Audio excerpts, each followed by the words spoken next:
Hey guys, I'm Daniel, part of the We Are Tearfund community, and today we are at Jubilee Farm, Northern Ireland's only community-owned farm. We're going to take a tour about, hopefully meet the people who make it happen, and fingers crossed, some animals as well. Let's go. Breakfast.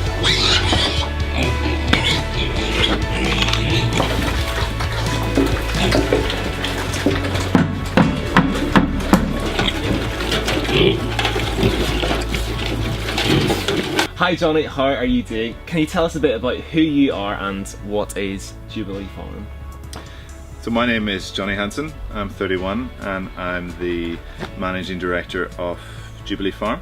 And Jubilee Farm is the first community-owned farm in Northern Ireland. So we have just finished raising £300,000 to purchase this beautiful 13.5 acre site in County Antrim, Northern Ireland.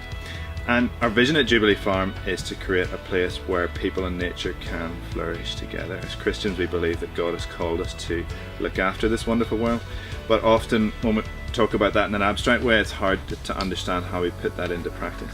Sure. So what we wanted to do was to have a go at implementing it, to not just think about it, not just read about it, not just talk about it, but actually do it with all the ups and the downs, the beauty and the brokenness that entails working in this world. This was always the dream since I was very small, was to set up some sort of creation care organisation or project that involved both looking after people, looking after God's creation, including animals, both wild and domestic. So since I've been small, running a farm was always the plan. We do 3 different things at Jubilee Farm.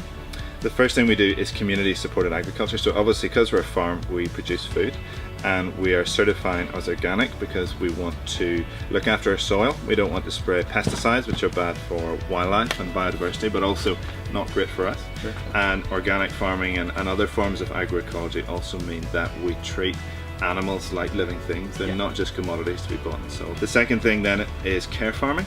So spending time outside, working with animals, nature, it's just really good for us, and particularly for vulnerable groups in society can really benefit from that. So shortly we hope to start working with folk with both mental health problems and learning difficulties. But over the last couple of months we've had a project working with refugees and asylum seekers.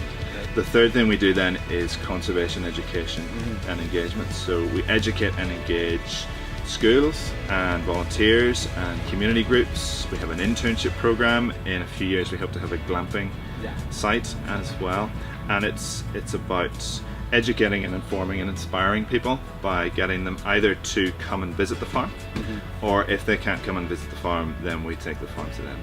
So here our market gardeners, or market gardener now, have lots of different plants growing. So we're going to be having from the summer a veg box, and every week throughout the season people will be able to get different types of vegetables that we've grown here and grown organically on the site.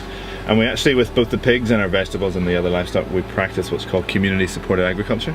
So economically it works as people take out a subscription to a farm. So you pay for a whole season's vegetables and you get a whole season, and you share the risks and rewards of farming. But it's more than an economic transaction, it's about putting the culture back into agriculture. It's reconnecting people with who produces their food, where it comes from, how it's produced, and the processes involved, and that it takes a lot of hard work and it's not something to be taken lightly.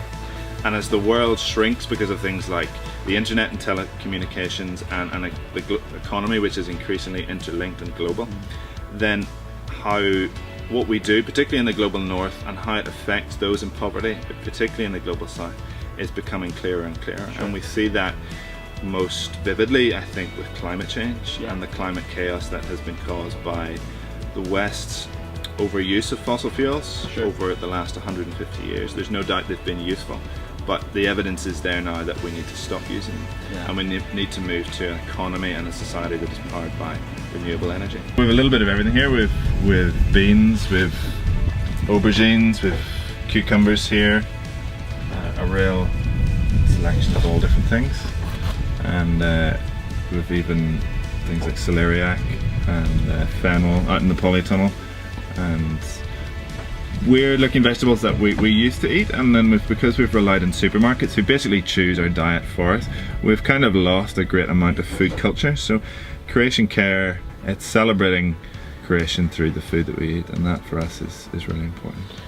So we wanted to see a change from a linear economy, which is a take, make, break, discard mentality, through to a circular economy where we recycle things, we reduce and reuse. And one of the practical steps that we'll be taking with our veg box, which is what all of these lovely seedlings will eventually go into, is that instead of packaging them to death with endless, each thing put in a little plastic packet that's immediately thrown away, is that when people come to the farm or our other drop-off points to collect their vegetables every week, they can bring their own bag or their own box or their own basket, and there'll be a box of each vegetable that's ready for collection that week, and then they simply take whatever quantity they've subscribed to through our CSA scheme from each of those boxes, and that actually cuts down massively on the need for packaging and the amount of waste then that we're generating. It also saves us money in terms of packaging. So that's an example of the circular economy in action. It has been so fun getting to spend some time at Jubilee Farm today. I feel like I have learned a whole lot. If you enjoyed this video, please let us know in the comments below, and don't forget to like and subscribe. Thanks guys, see you soon.